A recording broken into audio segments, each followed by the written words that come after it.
So let's do a couple of examples. This number, 455,000, it can be thought of as 4.55 times times 100,000. So are we good with that? I think so. In that case, then, we're very close to packing it up into scientific notation.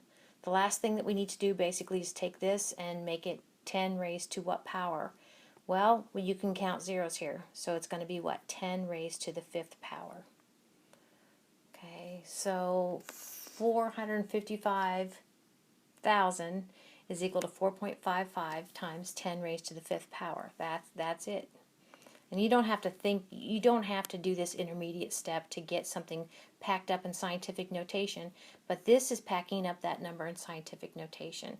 This is just a kind of an easier number to look at than kind of to make your eyes go cross counting those zeros.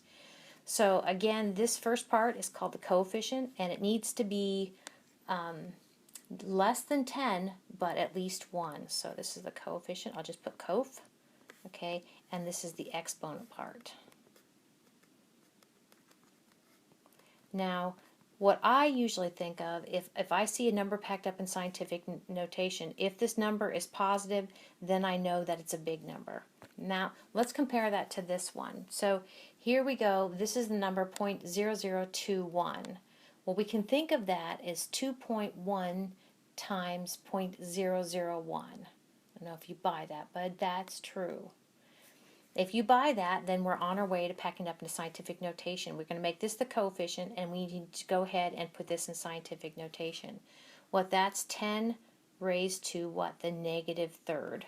Whoops, we'll do it this way. That is actually 1/1000th.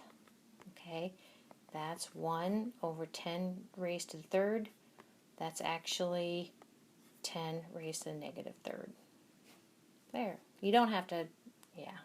Anyway, so our coefficient, our first number that's at least 1 and less than 10 is 2.1 times 10 raised to the negative third. That's our exponent. Perfect. So I have a couple of slides here. Each one, the first one dealing with big numbers and the second one dealing with small numbers. But in general, if you have a large number, then what you're going to do is you're going to end up moving your decimal from the right back to the left. And you can count the number of places you move it, and actually that's going to be the power that you raise 10 to. And it's going to be positive if it's a large number. Okay, so we'll do some examples coming up here in a minute. This is my large number. This is my big number. Big numbers. Okay, and the next one goes for small numbers. Let's put both of these little paragraphs up here. So if you have a small number, then what's going to happen, oops, let me go back. Then what's going to happen is that you're going to have to move the decimal from the left to the right. So this is small numbers. You're going to have to move the decimal from the left to the right to get a number that's at least 1 but less than 10. And you count the number of places you move it, and then you're going to make the exponent of 10 negative that number of places that you moved it. Okay, so let's do a few examples. I think that's what I got coming up next. I guess I don't have very many examples. You've got some homework coming up to do that. All right. So one other thing that I should mention, that actually anything raised to the power 0 is the number 1. That hurts my brain to think about it, but it's true. And including 10. So 10 raised to the 0th power is 1. So remember that. So for instance then, if you were, it's kind of weird, but if you're supposed to pack up a number that's already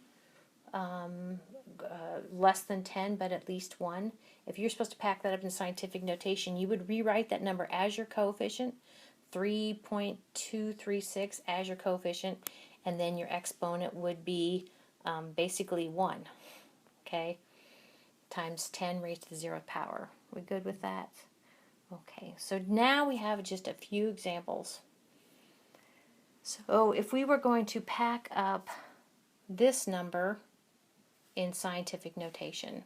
First off, we know that it's going to be a number, our exponent of 10 is going to be positive, and we're going to have to come up, we're going to have to move the decimal.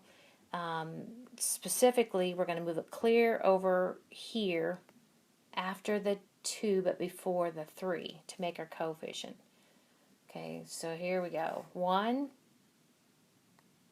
2, 3, 4, 5, 6, 7, 8. So we had to move it over 8 places to get my coefficient. My coefficient is going to be 2.31.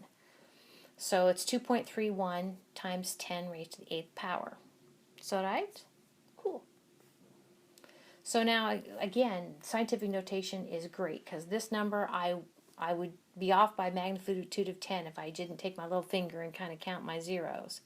So let's see. This is actually going to be raised to a power, and that power of 10 is going to be negative because this is a small number.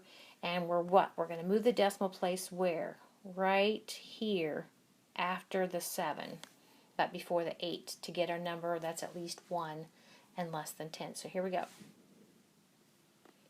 1, 2, 4, 5, 6, 7. So we moved it 7 places. So that's going to be our exponent of 10, and it's going to be a negative 7, right?